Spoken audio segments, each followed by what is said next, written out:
Doctor HM. Waliullah এবং tourism and hospitality management ডিপার্টমেন্টের দায়িত্বপ্রাপ্ত অধ্যাপক ডক্টর মোহাম্মদ শহীদুজ্জামান সহ সুধীমণ্ডলী এবং ছাত্রছাত্রীবৃন্দ, আসসালামু আলাইকুম।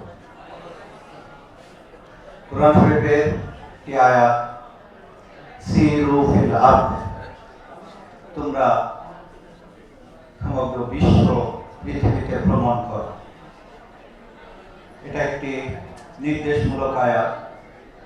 সেই দৃষ্টিকোণ থেকে আমরা যখন বিভিন্ন জায়গায় ভ্রমণ করি, কোথাও বেড়াতে যাই, সেখানে তো অনেক কিছু শেখার আছে। কবিও লিখেছেন, দেখা হয় না চক্ষু মিলিয়া, ঘর হইতে দুপা ফেলিয়া।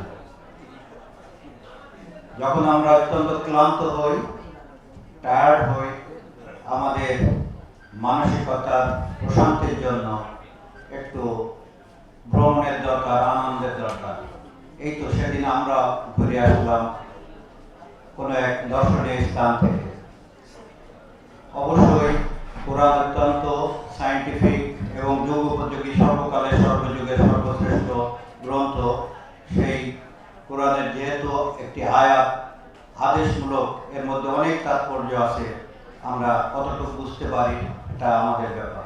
আমি মনে করি এই ট্যুরিজম অ্যান্ড হসপিটালিটি ডিপার্টমেন্ট যে উদ্যোগ নিয়েছে বিশ্ব পর্যটন দিবস উপলক্ষে আজকের এই আলোচনা সভায়, এর থেকে ছাত্রছাত্রীরা সহ আমরা অনেক কিছু শুনতে পারবো।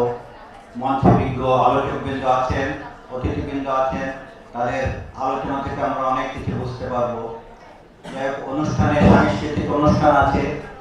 আসলে যেখানে সাংস্কৃতিক অনুষ্ঠান থাকে সেখানে বেশি কথা বলা আমার মনে হয় শোভনীয় না আমার জন্য। আমি বিজ্ঞ অতিথিদের কাছ থেকে বিস্তারিত জ্ঞান গর্ব আলোচনা শুনবো এবং সাংস্কৃতিক অনুষ্ঠান উপভোগ করব। এই প্রত্যাশায় আমি আমার সংক্ষিপ্ত বক্তব্যকে শেষ করছি। আল্লাহ হাফেজ।